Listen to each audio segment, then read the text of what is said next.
దేవుని బిడ్డ, your gender doesn't matter. నేను స్త్రీనా, నేను పురుషుడినా, నేను బలహీనరాలనా, నేను బలవంతున్నా, నాకు ఆరోగ్య సమస్యలు ఉన్నాయా, నాకు పలానా లిమిటేషన్స్, నథింగ్ మ్యాటర్స్.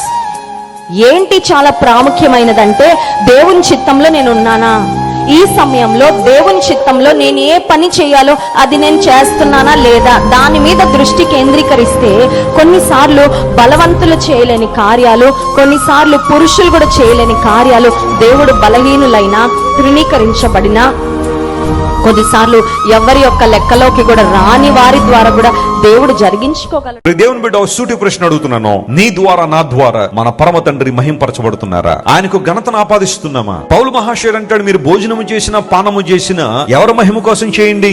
మనకు అనుగ్రహించబడిన వాటన్నిటిని బట్టి మనం దేవునికి ఏం చెప్పాలి? కృతజ్ఞత చెప్పాలి. Even before you start eating, thank the lord. ప్రభువా, ఈ భోజనాన్ని బట్టి నీకు స్తోత్రం. 3 పూట్ల నువ్వు కడుపు నిండా భోజనం చేస్తున్నావంటే you must be thankful to God more than anybody else. ఎందుకంటే ప్రపంచంలో చాలా మంది 3 పూట్ల కూడా భోజనం చేసే పరిస్థితి లేదు. Are you thanking God for the food that you have, for the resources that you have? మన జీవితాల్లో జరిగే చిన్న చిన్న విషయాల్లోనే దేవునికి మహిమ రావాలని దైవజనుడు కోరుకుంటే, మనం తీసుకునే నిర్ణయాలు, మనం వేసే అడుగులు, మనం మాట్లాడే మాటలు, మనం ఆలోచన చేసే ఆలోచనలు ఇంకెంతగా దేవునికి మహిమను తీసుకురావాలి, ఇంకెంతగా దేవుని గణపరచాలో ఆలోచన చేయాలి. దేవుడు నీకు ఒక ఉద్యోగం ఇచ్చినప్పుడు నువ్వు దేవుని గణపరిచావా? ఇది కేవలం దేవుని వలన సాధ్యమైందండి. నీకున్న ఆ ఫ్రెండ్స్ మధ్య, నీ చుట్టూ ఉన్న వారికి ఒక్కసారైనా నువ్వు సాక్ష్యం చెప్పావా? Are you using every opportunity to glorify the name of God? దేవుని గణపరచడానికి నువ్వు ఉపయోగిస్తున్నావా? దేవుడు అదే ఆశిస్తున్నాడు.